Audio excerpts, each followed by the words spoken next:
outshining me, but obviously you're not going to do that tonight. Hang on a second, we've just got to adjust the paraphernalia here, guys. I mean, it's about seeing. And can you guys hear me up the back? Yeah. Is it working? Good evening, everybody. This is it. This is the culmination of a year's work. I want to start by expressing my sympathy to those of you on the Crow side of the ledger who are about to endure your third Rob Crow Father of the Bride speech in much more than 2 years. Indeed, the last two, including tonight, in an unhealthily short space of time. Hopefully, those of you who had to do that have forgotten most of what I said, because I can assure you I have. But I want to promise you this. This is the very last time you will hear a Rob Crow Father of the Bride speech. Girls and husbands, did you hear me? There will be no second marriage. Now look, there are a few things I need to do. Firstly, a very big welcome from Wendy and I to the final wedding, at least for this year, at the Crow Reception Centre. Tim, there are some underlying assumptions there, I hope you heard. Lots of people have come a long way from Perth, Yay. from Melbourne, long way from Melbourne, from Kahuna, long way from Kahuna. But there is one couple that I do want to mention especially, because they've come a very long way from France. Yeah, Patrick and Elizabeth.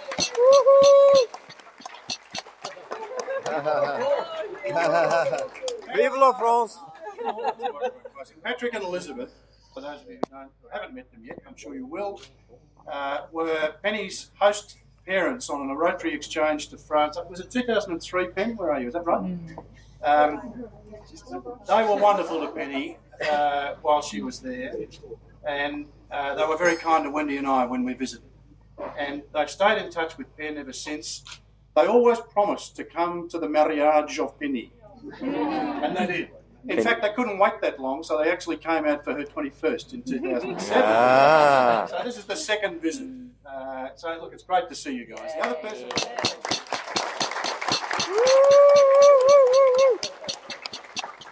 The other person I did want to mention, again, is sitting down at the end of the table, Don Cooper.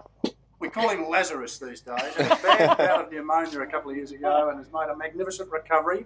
91 going on 92. And it's fantastic, Don, that you can be here for the wedding of your youngest. Good on you, Dad. Well done.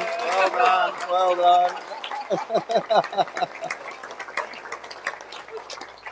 No pressure, Luce. Thank you for your kind. The second thing I need to do is say something. Sorry. Thank you for your kind words.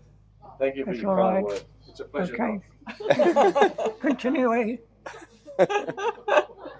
The second thing I need to do is to say something about our new son-in-law, Brant Cameron Laidlaw. Now, this is a story I think that might get touched on a couple of times tonight, but this is the parents' version of it. This is the first time Wendy and I ever heard Brant's name. It was very early on in Penn's first year at Glen College. It might have even been O-Week, I'm not sure. Am I right about that or not? A bit after O-Week? Yeah. Penny informed her parents one day that a very good friend of hers was in hospital, having been quite severely injured, as you would imagine, when he fell through a glass window on the second floor of Glen College, falling to the ground. Well, I've heard estimates between 2 metres and 50 metres.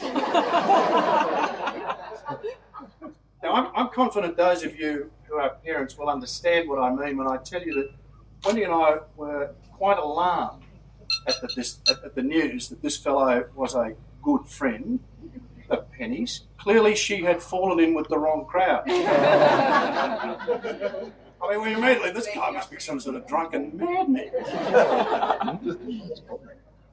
What was she doing mixing with people like this? So, when she subsequently broke the news to us, shortly thereafter, that this fellow was in fact more than just a good friend, alarm bells were ringing in the Crow household, Dave and Mark, I'm sorry. I can't actually remember saying this, but I'd like to think that I said something to Penn like, listen, get this bloke up to Shepparton. It's very important he meets your mother and I right now.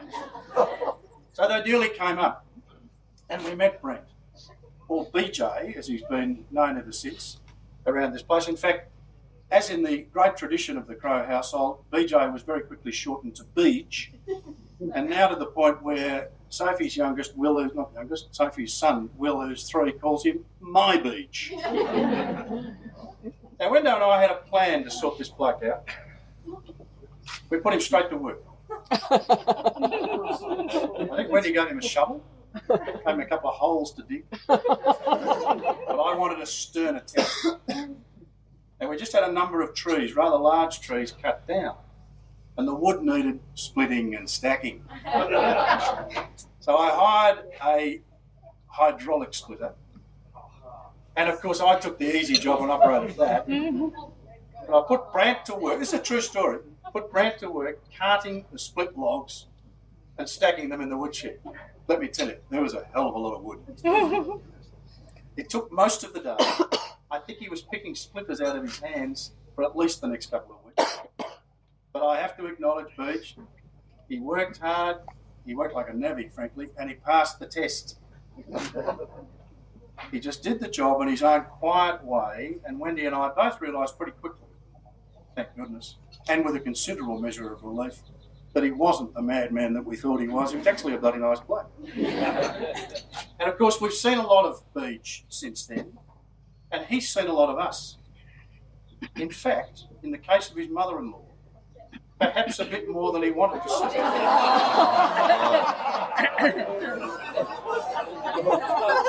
I could be sensitive when he came home to their flat in Melbourne to see my dearly beloved darting in her birthday suit from the bathroom. Now, I understand this was an extremely traumatic experience. But I also like to think it was an epiphany. He saw the future. And shortly after proposed to Penny.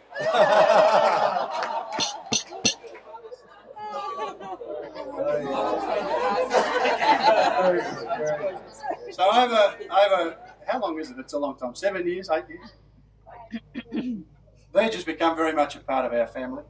We've all become extremely fond of him. And we couldn't be happier that Penny has married the man of her dreams. But Beej, rest assured, there's more holes to dig and there's more wood to cut. And so, to my youngest daughter, the gorgeous bride, our darling daughter Penelope Patricia, often referred to by her daddy as my black-eyed beauty, which is a bit weird because she actually hasn't got black eyes, they're dark brown, but it certainly stirred up the sisters. Speaking of the sisters, Mrs. Sophie Cook and Mrs. Gemma Dunhill sitting there looking like butter wouldn't melt in their mouth. Let me tell you folks that when these girls were kids, there was a definite pecking order in this household. Now you probably won't be surprised to hear that Sophie was at the top of it, or at least she thought she was. Gem, in her strong, quiet way, more than held her own. But our Pen, suffice to say, she was their plaything. Classic example. As little girls, they used to, like all little girls, they used to like to dress up. They used to like to put on a play or a concert. They'd get dressed up in Wendy's old clothes from the dress-up box. And if the play needed a queen, well, of course, that would be Sophie. If there was a king or a princess, that would be Gem. Pen, on instructions from her elders, if she was lucky, would get the role as the servant girl. Yep. With maybe a walk-on section to clear the dishes and go back and stand in the corner, but definitely no speaking part. But mild-mannered little Pen, or so we thought, made no complaints. She just did what her older sisters told her to. Well, maybe most of the time. And then along came Tim. Now, Tim was 4.5 years younger, a much adored baby brother. We often thought he had 4 mothers. We still do. And he was someone Penn thought she could boss around. And she did for a while. But if I can borrow a line from Les Mis, the pup grew up fairly quickly and started messing with her mind. He's a bit of a smartass. Right, Ben? Let me tell you, it was not pretty to watch. Our mild-mannered little Pen actually has a wild side. I'm not sure whether the Laidlaws actually have ever seen it. I'm not sure Beach has ever seen it, have you? So I'll just tell you, there was one occasion I recall, Wendy was away, in fact she was travelling back from Melbourne, and Tim verbally terrorised Penny to the point where I had to intervene. Now that was an extreme situation because I was watching the football at the time. And I couldn't hear because Penny was screaming. So I had to physically restrain her, carry her to her bedroom, chuck her inside, and instructions not to come out until her mother got home. And I went to the cellar with a bottle of red to get some peace and quiet. And as Tim said to Wendy when she finally arrived home, "Mum, it's all gone horribly wrong." So that's our Pen. Gorgeous, mostly mild-mannered, demure, kind-hearted, but with that wild streak lurking beneath, and a very strong will to back it up. Just ask the Telstra people who made the mistake of overcharging her by $2 on one of her phone accounts. I think she spent an hour on the phone telling them how hopeless they were, and in the end, the Telstra girl hung up on her. Anyway, not a bad package, Beach. Not a bad package in Penn. Darling, there's no doubt today you are the Queen, the Princess, the King, whatever. These are your handmaidens, and we are your adoring subjects. You look beautiful. It was a gorgeous ceremony, and we all couldn't be happier. And there's one last thing I want to say. Wendy and I are, of course, extremely proud of our children for many reasons. One of those reasons, as far as the girls are concerned so far, is that they've all married guys who are not only great blokes, but who come from fantastic families. I mentioned at Gemma and Charlie's wedding a couple of weeks ago that we as parents don't get much say in who our children marry. And it's a great bonus when the new in-laws are people we get on well with and we enjoy spending time with. And certainly, again, for us, that's the case with Marg and Dave, Mandy and Chubb, and no doubt their children. Dave and I have already bonded. Some of the fellows who were at the Bucks night, Bucks Day, will remember. Undisputed lawn bowls champions. Taking on and thrashing all comers that day. It appears we share a slightly competitive streak, though. Slightly. We look forward to many more happy years ahead with you and your family. That's more than enough from me. Here endeth the final Father of the Bride speech. Thank you all for coming. Let's have a fantastic night to celebrate this very happy occasion. Thank you.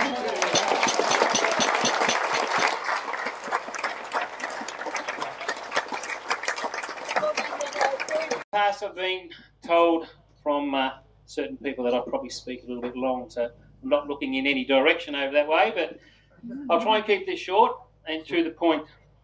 Firstly, I'd like to endorse Rob's remarks and welcome everyone this evening.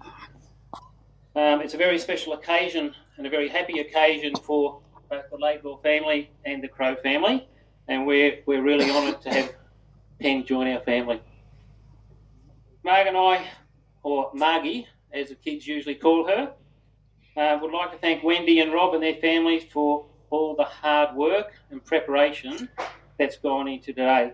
I think you'll agree that we've got a fantastic setting here. They've even thrown the weather in, which is fantastic.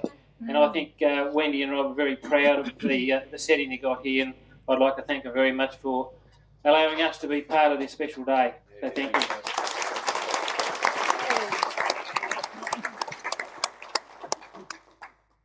As I said, it's a very special day for Marg and myself. And although we've known Penn for probably 8 years and been pretty much a huge part of our family, today it's great that we can actually formally say you are our daughter-in-law. So thank you, Penn. our one and only daughter-in-law, actually. We look forward to many years with you and Brant together, and with Wendy and Rob, because I know that the Crow family have a very close bond with their family, and I know that Brant is going to be in very good hands with the Crow family, whether it be out in the garden with Wendy, or splitting logs with Rob, or being on family trips as he has been already. So we know that Brant is going to be in very safe hands, no matter where he is, with Penny or the Crow family, and that gives Marg and I a lot of confidence to know that we can send him off wherever, and he's going to be looked after. So once again, thank you very much. We'd like to just mention a couple of things about Brant growing up, and I don't want to embarrass him too much, because I know there may be that coming a little bit later on when the best man has something to say. We've thoroughly enjoyed the journey that our two children have taken us on. Mandy, our daughter, has married into a fantastic family and got a fantastic husband, and I'm sure that Brant will follow suit. So, as I said, we're very fortunate that the kids have actually selected, or they've been selected, as the right sort of people. Both of them, as growing up, both of them have been sports mad. Brant in particular, sports mad. Whenever things were going on around home, you wouldn't find Brant inside, you'd find him outside with some mates from Kerrang, who I see a few of them here tonight, so they can probably vouch for some of these stories. But they were never inside, they were always outside, whether it be kicking a football and bashing it against the back wall, or whether it be playing tennis down at the tennis courts, or whether it be in the backyard throwing the basketball 10 metres away from the basketball ring, trying to get a three-pointer. The one thing that certainly sticks in our mind most of all about Brant is his golf. We had a swimming pool in our backyard in Kerrang, and quite often we'd go for a swim and we'd find 20 or 30 golf balls in the swimming pool. Brant would use the swimming pool as his pitching green, and probably 9 times out of 10 he would get them in there. So, and we actually had a game of golf this morning, and things haven't changed. He's still pretty good at the pitching.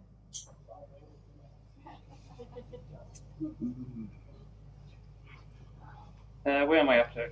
Right up here. Brant's quite competitive, but you wouldn't know it. All right, he likes to win. And only a couple of weeks ago, probably last week, when we were down in Melbourne, we were talking to Penny about the competitiveness of people in her family. And Penny actually admitted that she was pretty competitive herself. And she brought up a story one night about how she was playing mixed netball, and her team was against Brant's team. And believe it or not, they were matched up against one another. And by this stage, Penny sort of had eyes for Brant, but she didn't think Brant was reciprocating at all. So Penny was sort of the goal shooter, and Brant was the goalkeeper. So Penny would nudge him and try to get a bit of attention, but there wasn't anything happening at all. So at one stage there was a ball, they both grabbed the ball, and the umpire said, right, let's have a jump ball. So the jump ball was here, and Penny's concentrating, and she's actually looking at Brant, and she's thinking, bloody hell, I love you, and you're not even looking at me. Brant was concentrating on the ball.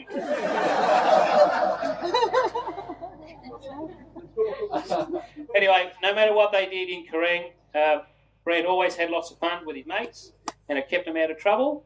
And when he left for university, we certainly missed that ball banging against the back wall, or the balls going into the pool, or whatever. Certainly missed by Marg and I. Stop Marg from getting the balls out of the pool all the time. I think it was by accident that we actually met Penny. One day, I'm sure Brant would have told us in his own normal time and casual way, but it all came a little bit undone because of, as Rob said, that accident. Falling out of the window. In his recovery, Brant was to have a knee operation at one of the private hospitals. Marg went with him, and as Brant was answering all the questions in relation to the admittance and what he needed to do, Always very casual, and Marg wasn't taking any attention at all because Brant was going really well. We got to the end of all the formalities, and the nurse decided, well, we'll start a bit of chit-chat here, a bit of general conversation. And she said to Brant, oh, so what do you do? Brant answered. Now, which university do you go to? Once again, Brant answered. Now, what do you study? Brant answered. Then came the question. So, do you have a girlfriend? There was dead silence.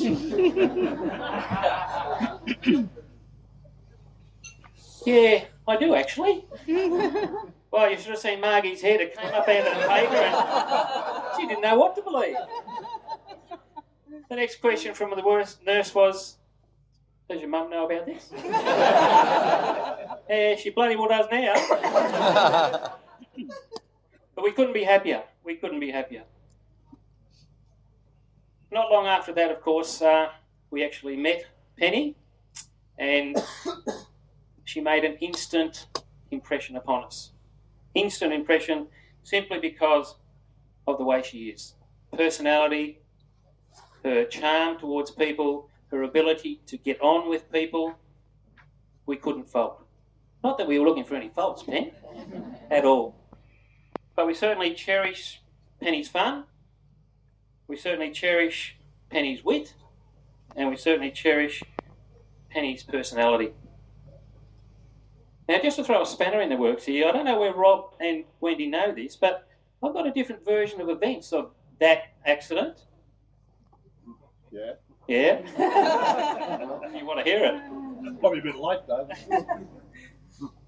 Right, well, Brant's well known for, or maybe not well known for, but yeah, falling out of the window is certainly something a lot of people connect with Brant. My version of events is he was actually going to elope, Rob. He and Penny had planned it all to elope.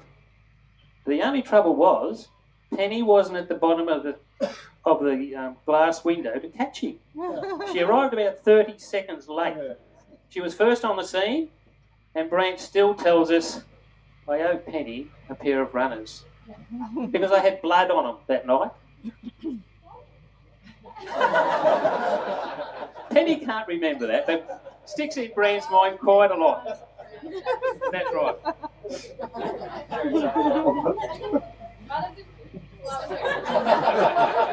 Finally, to Penny and Brant, we're very proud of you both, Marg and I. The values you hold, the respect, the loyalty and commitment, I think was witnessed today in your vows towards one another. And the things that you have achieved both as individuals and as a couple together have been fantastic. Marg and I wish you both health, happiness and success in your future life. And we know that you can always count on our love, our support and our encouragement along the way. One word of advice. I think they say that the father of the groom has always got to give a little bit of marriage advice. Mine's pretty simple. Brant, happy wife, happy life. Absolutely. Thank you, ladies and gentlemen. Put your hand up, Tim.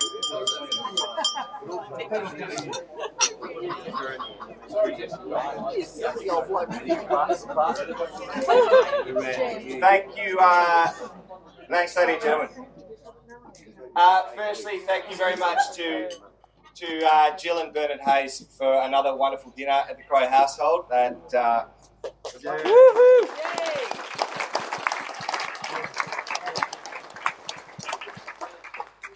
Now, before I pass this over to Penn, Beej and Bryce to speak, I want to take this opportunity to say just a few words about my darling sister Penny.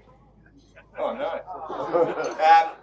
As many of you will know, and I'm pretty sure I've mentioned this 5 times, I'm Penny's youngest brother, and therefore she unfortunately is placed as my nearest sibling in age. This meant that for all and any family activities that involved all 4 siblings, Penny got me. Which is a shame because A, I'm 5 years younger than Penny, and B, I'm a male. So what basically that meant was that whilst Gemma and Sophie were dressed in Mum's old wedding dress as beautiful brides, Penny was shoved with her younger brother and forced to be the maid or something equally unglamorous. So it seems that Penny's story is not unlike the ones that you might see in a classic Disney movie. The same ones, I might add, that Penny would cry out during even the most subtle emotional moment. So I want to tell you a quick Disney-inspired story of how Black-Eyed Beauty, as Dad coined her, our heroine, came to find her Prince Charming. Her story starts not unlike that of Cinderella. Here she was, the youngest of three sisters, the most beautiful of the lot. Sorry,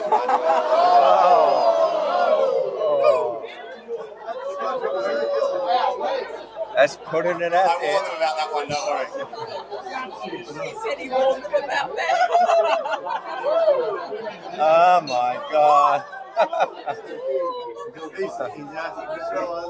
And she was forced to play third fiddle to whatever games or schemes her sisters had crafted. And like our famous story princesses, Penny had all the bad luck in the world, it seemed. For if there ever was an argument, God forbid, it was never Penny's fault, and yet she was always to blame. Her evil sisters used to play tricks on her. Grabbing the tape recorder when she was screaming at decibels that fell just shy of a jet engine, or my favourite trick of vandalising books by writing Penny, aged 8, over all of them. Penny was the victim, and so she suffered at the hands of our queen, Wendo. If ever there was an altercation, it was much easier to blame the defenceless Penny than to blame another family member, for the happy-go-lucky Penny would only incriminate herself further by raising her voice with her growing frustration. So in the need of an ally, Penny began her search for her knight in shining armour. You see, while Gemma and Sophie were set on their path to find cowboys,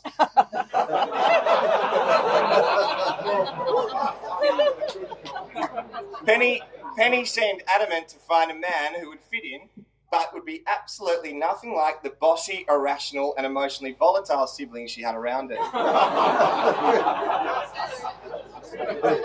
That's true. So that takes us to that fateful night at college where Penny met Brant. We heard about Prince Brant very early on in Penny's college days. I suspect that Beach had little to no idea who our princess was back then, but that was all about to change. She had found her man, and like any good Disney princess, she was determined to have him.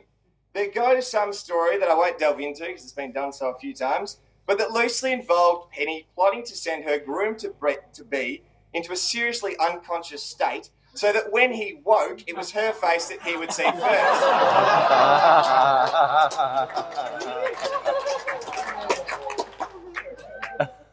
So, in some sort of weird, twisted fairy tale, Penny was both the Wicked Witch and Prince Charming, and Beach, the unsuspecting Snow White. Nonetheless, her plan worked, and here we stand 9 years later with our prince and princess of this story blissfully wed. It seems that my feisty sister has met her perfect match. For if she ever screams at me again for typing on the keyboard too loudly while she's watching TV, Brant will be there to silently extend an arm for her to cuddle up in and forget all her woes. Cheers, Beach. Pen, I know that we will continue to be as close and combative as ever, but you are the most dependable sister a brother could ask for. Where else would a 23-year-old boy find a steady supply of Bepanthen or nappy rash cream and still maintain some sort of masculinity?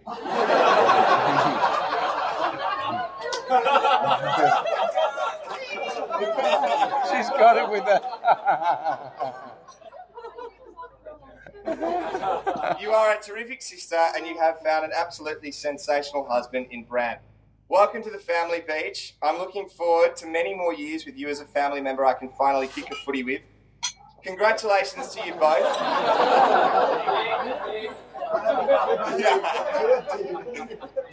Congratulations to you both, and as all good fairy tales should end, I know that you both will live happily ever after.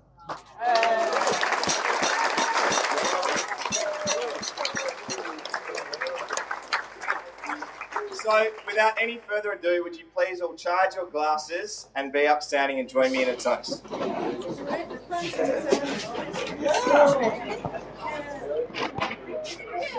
To Brant and Penny Laidlaw. Brant and Penny. Oh. Here's to them. To Brant and Penny. Mr. and Mrs. Patrick.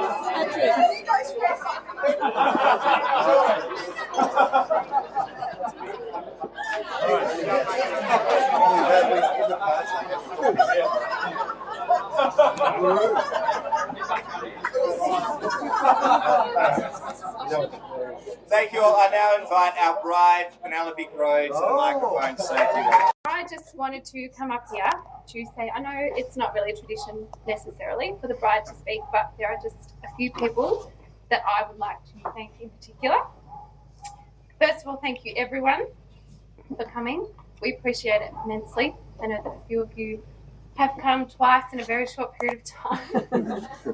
So thank you very much. I have been so blessed in my life to have experienced many amazing things, but marrying you, Brant Cameron, Laidlaw, but Brant Cameron has to be up there. You're all here because you are very much an important part of our lives, and so I thank you, and I could not have asked for better people to spend this day with. So, first of all, thank you to those that have travelled interstate. I know that a few have travelled from Queensland, whether it be by business class or not. That's okay. Not business class. No, I've never travelled in business class either. Thank you to those that have travelled from Melbourne. The group is nice. Other parts. Charlie, thank you for driving. To those that have travelled from in town, thank you. And for those that have travelled from around the corner, thank you very much for being here. I know that my dad touched on two very special people, but I think I have to thank them personally. So I'd like to thank Patrick and Elizabeth for being here, because they have travelled the furthest. They have travelled from Blue in France. They've had to travel 4 hours to Paris, then Paris to Shanghai, then Shanghai to Sydney, then Sydney to here, to Melbourne, then Melbourne to here. So thank you. Woohoo! Patrick and Elizabeth. I'm going to try to speak a little bit of French, just a little bit, for you, Patrick. It has been 11 years. So bear with me. Elizabeth might correct you. It's okay. Correct me later. Mes parents de France, merci beaucoup. Il est incroyable que vous êtes ici ce soir pour mon mariage. Vous m'avez donné tellement au cours de 11 ans, et c'est pour cela que je suis éternellement reconnaissant.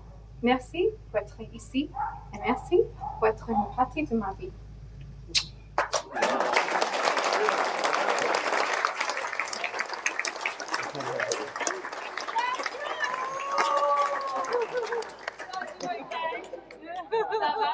Elizabeth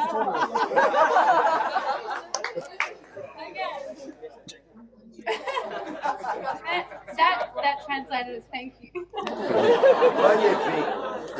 Okay, I may not have cried during my vows, but Lord, to Mum and Dad, this had happened. Yes. Oh, I cried the biggest loser.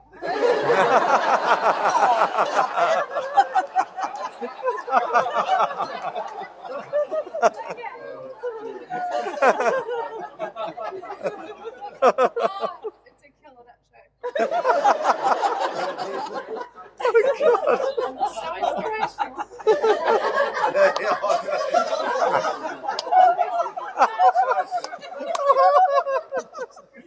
Okay.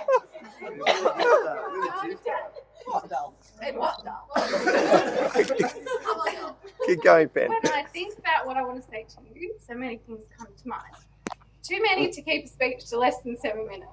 What I will say though is thank you. I know that I speak on behalf of Soap, Jam, Tim and Banjo when I say thank you for being the people that you are and the parents that you are. You've given us all so much love and support throughout our lives, and I have no doubt this will continue forevermore. Oh, bad luck, Ben. There is a slight expectation. This is not it. You've taught us about morals, kindness and respect, and we are who we are because of you.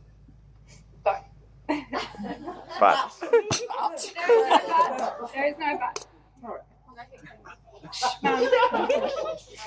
I'm sure that many of you are aware, it's not been touched on at all actually, that it was just a short time ago that my sister Jem got married. Surprise! Throughout our engagement, there were many moments where people would say, "Oh, your poor parents have been in 2 weddings, 1 year, Lordy." But not once have you made me feel like this would never be possible. So thank you. And thank you for taking 2 weddings in your stride in 10 weeks, not 2. Thank you for working so hard in your lives to win me chows. And I couldn't think of anywhere better, to get married today than at this beautiful property you've worked so hard to make what it is. Yeah. Wendy and Rob. There's been a little bit of rain. To my siblings, so Jem and Squash. You're Tim. Sorry. Tim's much more manly. You're more than just family. You're my best friends, and I couldn't imagine my life without you.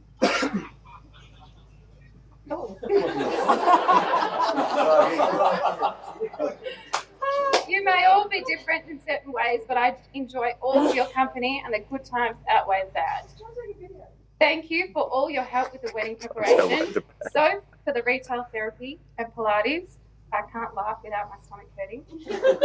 Jem for the 4 a.m. flower market laughters, and for being my florist and my stylist and all of the above. And Tim, so very much for being my MC and for just being Tim. To Charlie and Rusty, my brothers-in-law and you members of my family, thank you for just being you. Rusty, you are unique.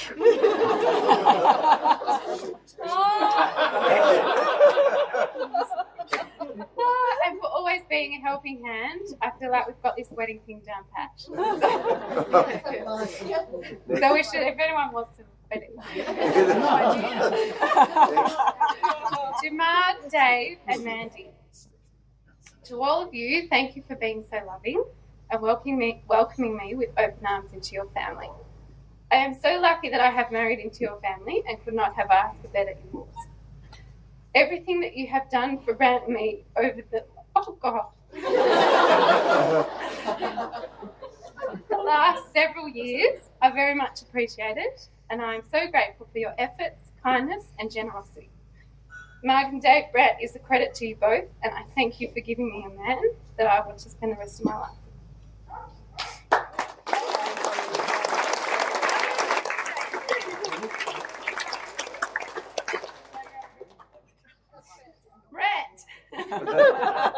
Lordy, I can't believe you're my husband. I didn't realise that pushing you out of a window would have led to this.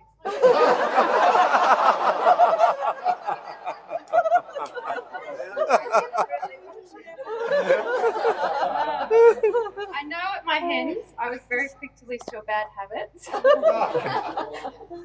But the truth is I love everything about you, including your fidgeting. You are so kind-hearted, you're very generous and you're caring, and you just know when to give me a hug. I think you're going to be a very handsome old chap. I really do. And I very much look forward to spending the rest of my life with you. So thank you for being who you are, and here's to at least another 60 years. That's bullshit.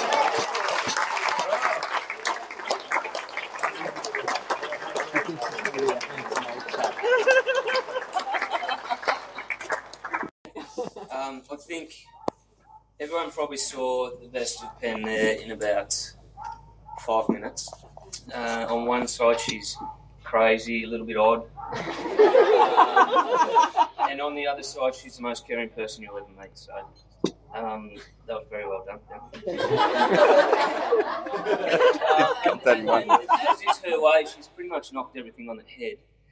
She's very organised, so I can pretty much scrub half of my speech out. But look, I'd really like to welcome everyone here tonight. It's quite overwhelming to see everyone that we love in one room. A lot of you have known us for a long time, some for a not so long time, and yeah, it's been an amazing day, and very happy to have you all here.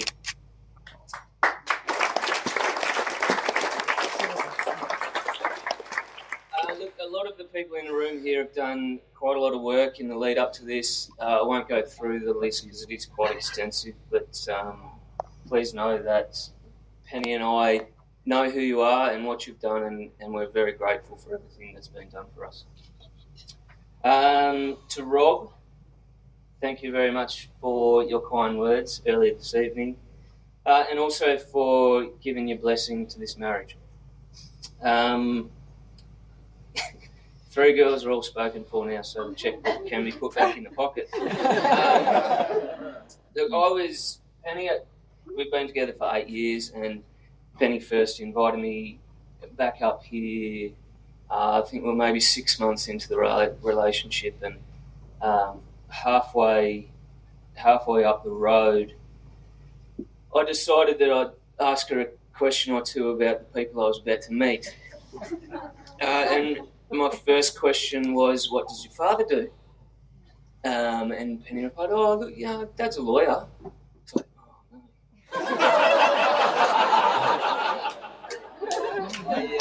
That's a lawyer. Oh no. I wasn't too sure. There's a lot of lawyers in the room here tonight. I wasn't too sure what to expect and thought I might have been walking into an interrogation, but that could not have been further from the truth. From the moment that I walked through the door, I was made to feel extremely welcome, almost as though it was my own home. And as you've heard, I was put to work straight away. As if it was your own home. But aside from the working bit, I've since learned that is how Rob and Wendy treat all their guests.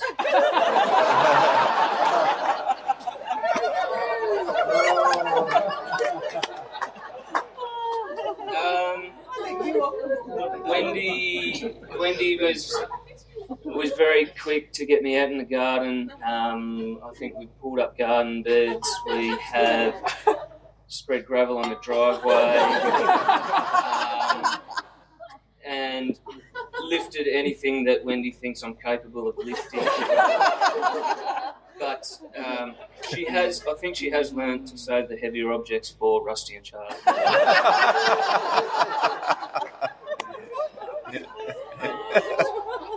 And it really is, it's only when Rob requires a hand cutting wood that you get to slip away. But no, seriously, the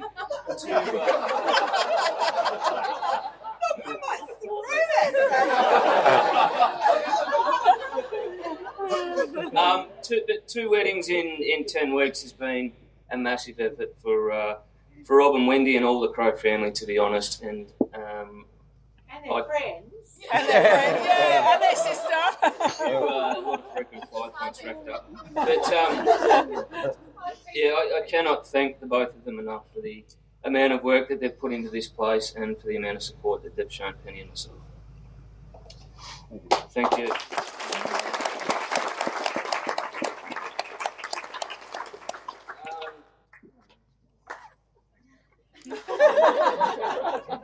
Look, during my time with Penn, I've loved coming back here on the free weekend. It's a great place just to hang out and relax and enjoy Rob and Wendy's company. They have taught me a lot. They've taught me how to keep a big, energetic family in check.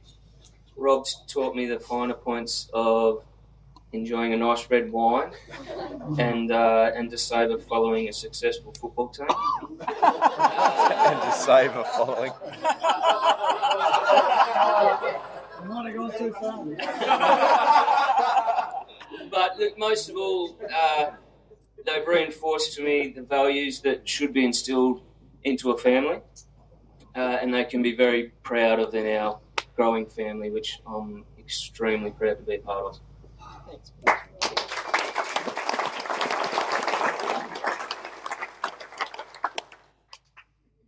As you know, Penny is the youngest of 3 sisters, two of which are our stunning bridesmaids here tonight, Sophie and Gemma. I learned very quickly that behind the youngest sister were two older sisters.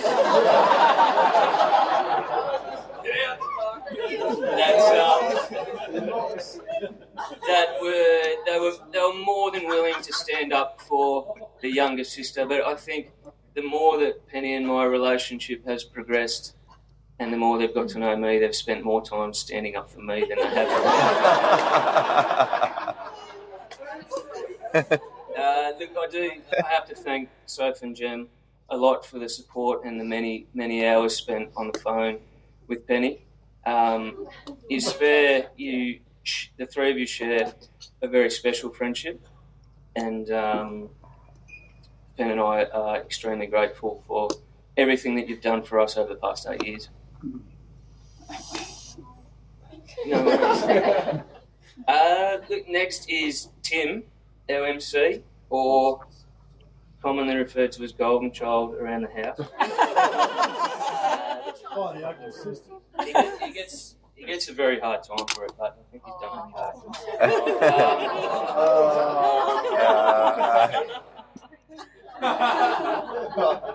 Tim, thank you for the job that you're doing tonight. He's always pretty sharp on the microphone. And mate, we knew you would be, so thank you very much. Look, Tim were you 16? Sure. So I almost feel like I've seen Tim grow up. When I first met him, he was a foot taller than me. Now he's 2 feet taller. Yeah. But no, I do really enjoy catching up with Tim and his sharp wit. It's always very, very humorous and a lot of fun, and I'm sure he'll do well in whatever he does in the future. The final members of the Crow clan are Russ and Charlie, or the latecomers. They both beat me to the altar, but still consider myself the longest servant.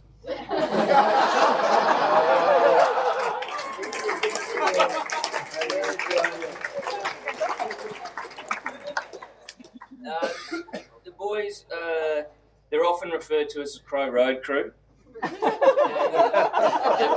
They've been very busy again today, putting in a power of work behind the scenes, and I thank them very much for that.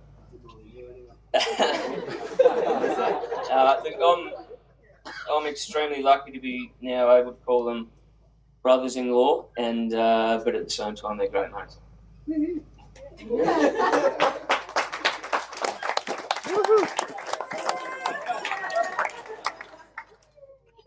And now I get to my side of the family, and to Mum and Dad.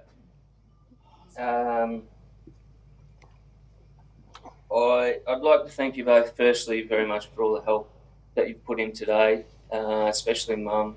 She's put in a power of work. All of the invites were made by hand, all of the nameplate cards were made by hand, and Mum also made the table setting board out there as well, so thank you very much, Mum.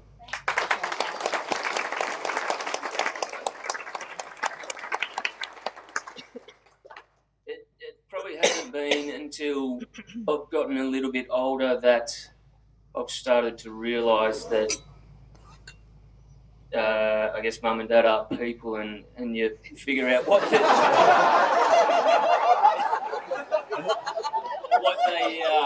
all the sacrifices that they make as you grow up as their child. And I guess what they've been through in their life as well. Mum,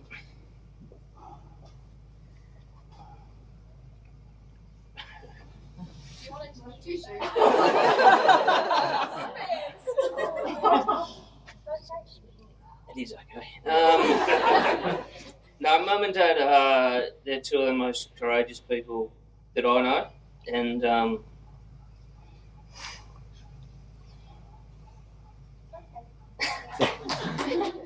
look, no matter the battles that they've faced in their lives, they've always been there to support not only Pen and myself, but Mandy Chubb and her two boys.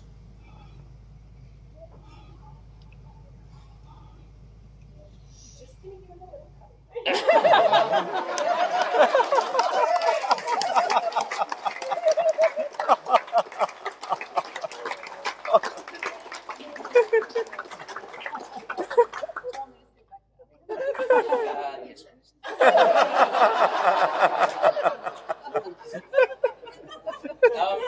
nothing's ever too much trouble for Mum and Dad, and I have to thank them both very much for the childhood that they provided to me, and for the way that they've welcomed Penny into our family. I'm extremely lucky to have them in my life, and I'm sure that they'll tackle any of the challenges in their future in their typical positive, no fuss manner.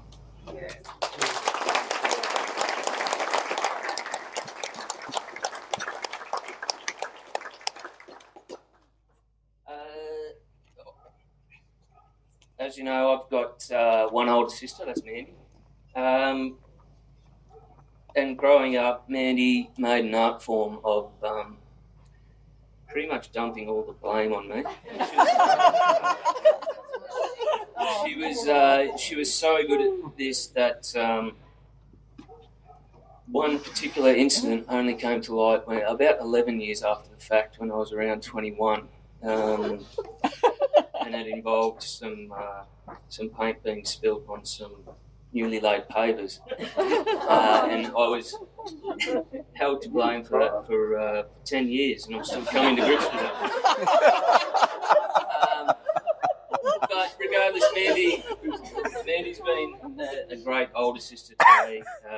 There's many times that she would have hated having a younger brother, but when I was getting annoying, she'd typically move away in her casual manner. As we got older, more and more things sort of drew us closer together, and I've loved seeing her become the great mother that she is today to her two boys. And look, both Mandy and Chubb have been amazing to Penny since Penny came into our lives, and I think Mandy's more than enjoyed having another female mind in the household. I need to quickly thank my groomsmen, both Bryce and Dave. It's been a very enjoyable couple of months preparing for the wedding, and then I must thank them for, I guess, settling the nerves today and looking after me for the past couple of months, which they've been great. They're from different parts of my life. Bryce has been with me from day one in Kerrang, and Dave was the first guy that I met at college and decided to have a beer with, which I soon learned not to get in a shout with him too often. So thank you both very much for the day and the past couple of months.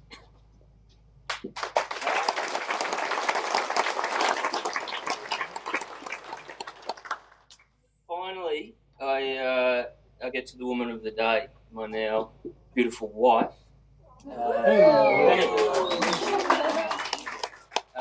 And just so that everyone's aware, Penny's done an enormous amount of work in the lead up to this wedding. She's extremely organised, and without her, we wouldn't have had such an amazing day. So thank you, Penny.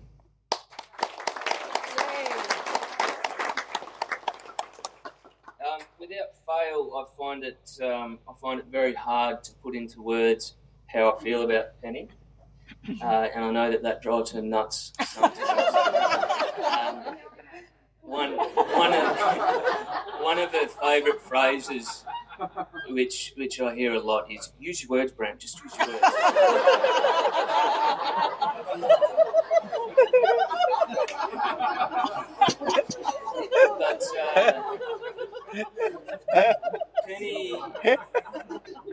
Penny is not only gorgeous, and she's a 10 out of 10 today.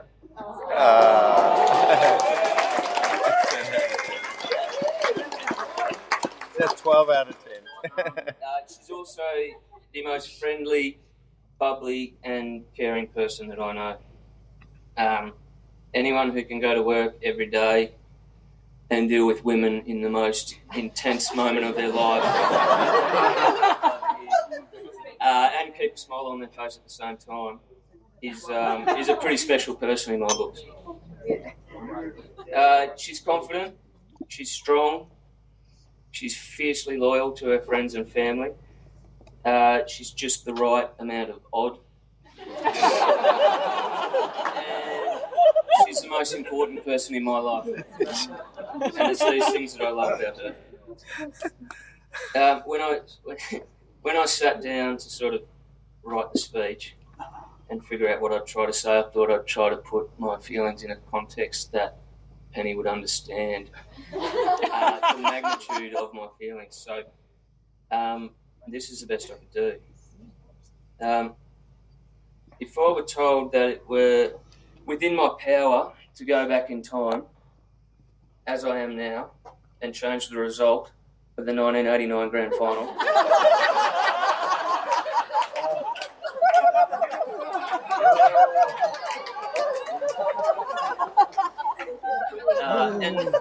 and see Gary Ablett Senior kick 10 goals, and see Geelong beat Hawthorn by 1 point, all the while sitting centre of the members' wing at the MCG. But at the same time, I was told that Penn could not attend, then I would not bother.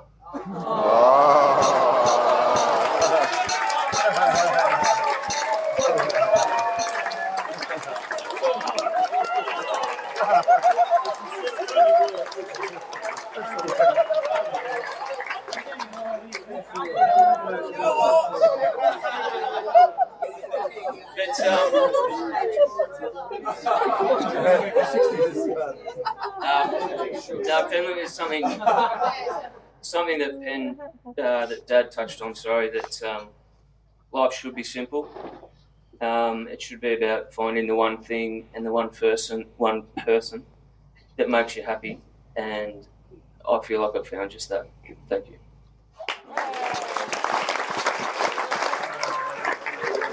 First of all, I'd like to say how lovely and well turned out everyone looks today at this black tie event.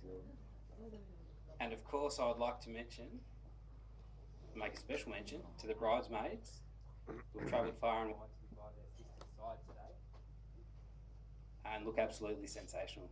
So could everyone...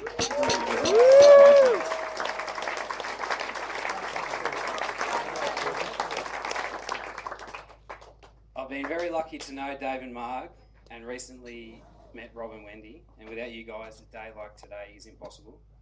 Rob and Wendy, this is an absolutely beautiful property that you have opened up for us today and tomorrow. So on behalf of everyone, thank you for your huge effort. Having known Brant for 28 and a bit years, you would think that I'd have a lifetime of dirt on him, but the fact is there isn't a great deal of dirt, and the most you will find is probably on the sole of his Iron Wings boots. Brant was a reasonably shy, quiet kid, some would say a perfect child. Did very well at school, with few reports mentioning he was easily distracted, and spent most of his time outside playing sport, in particularly cricket and football. As he hit his mid-teens, he began to develop a little bit of swagger. Being an athletic kid and the captain of the Wandella under-17s football side, he decided to make his mark, lift his street cred, and chase votes by getting blonde tips in his overgrown hair. The hairstyle itself was similar to Dale Thomas a few years back, well past the ears, scruffy, with a little wave in the fringe. This attracted not only the attention with the football umpires, but also with the females. The surfer boy hairstyle was a hit in the country and made Brant Laidlaw the hottest property in Kerrang. With multiple top shelf local girls lining up for a piece of the action. Top shelf girls. But although the girls were in line, Brant had very little interest, focusing only on footy, cricket and his study. He was the captain of the Wandella under 17 premiership side that year, of which I and a few others here were lucky to be a part of. He was runner-up in the Wandella Best and Fairest. I think as McNeil won it. Overwhelming interest from the ladies had young local kids heading to the local barber. Sambo's, who's here today. Sambo, put your hand up. Asking for the Brant Laidlaw haircut.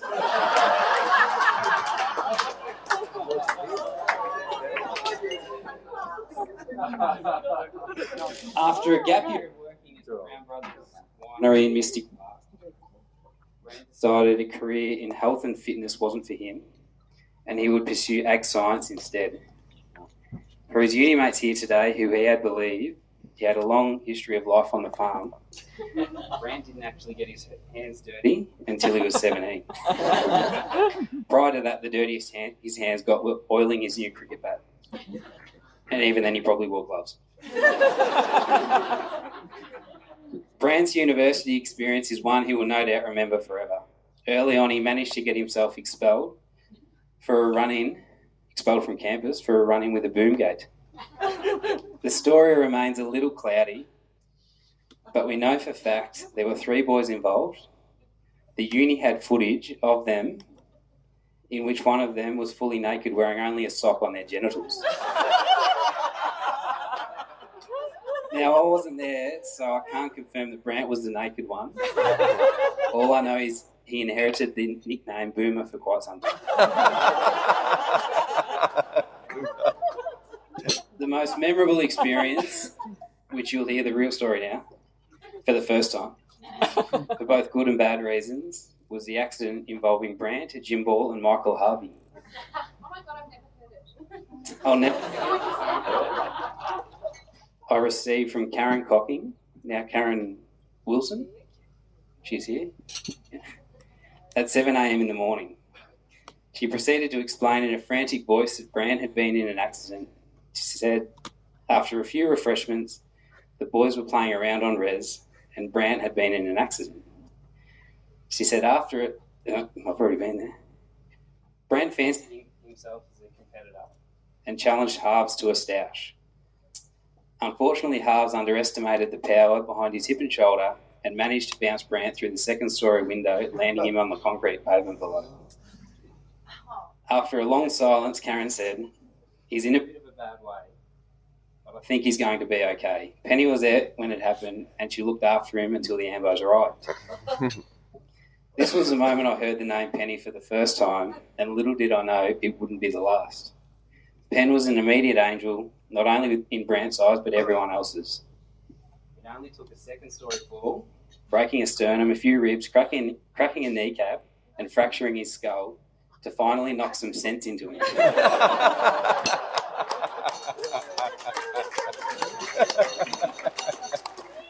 It wasn't long after that Brant finally locked Penn in from an Eagle Bar hookup on a uni night to his girlfriend. As for Michael Harvey, unfortunately, due to number restrictions, he was unable to be invited today.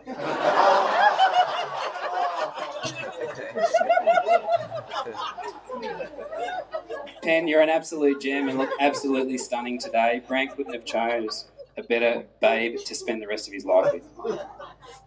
Anyone who has been lucky enough to spend time in both your guys' company know what a great pair you really are. It seems everyone here today is having a great time, and this is mainly down to the weeks and months of planning by Penny. You have done, and Brant, you've done an incredible job to make this such a special day. So, on behalf of my family and everyone else here, thank you for the wonderful memory.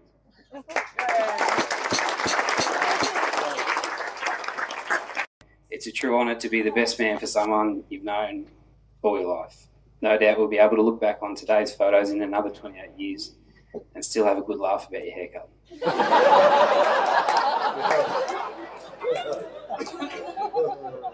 Just before we toast our favourite couple, any single ladies out there tonight, our groomsman Dave at the end.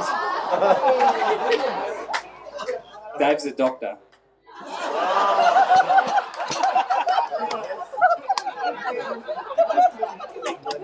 So without any further ado, I'd like everyone to be upstanding to propose a final toast.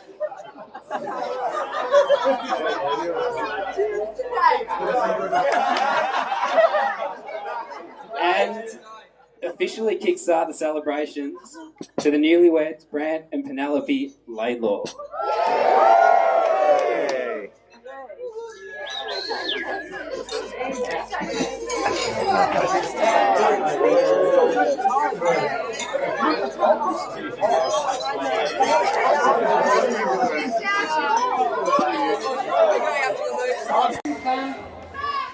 Penny's got no single friends, so if you hitched, we don't really care. Okay, hang on, no, she's not ready. Hang on. Are you ready? Let's hang on. Alright.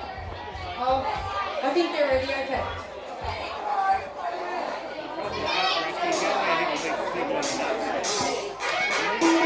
I'm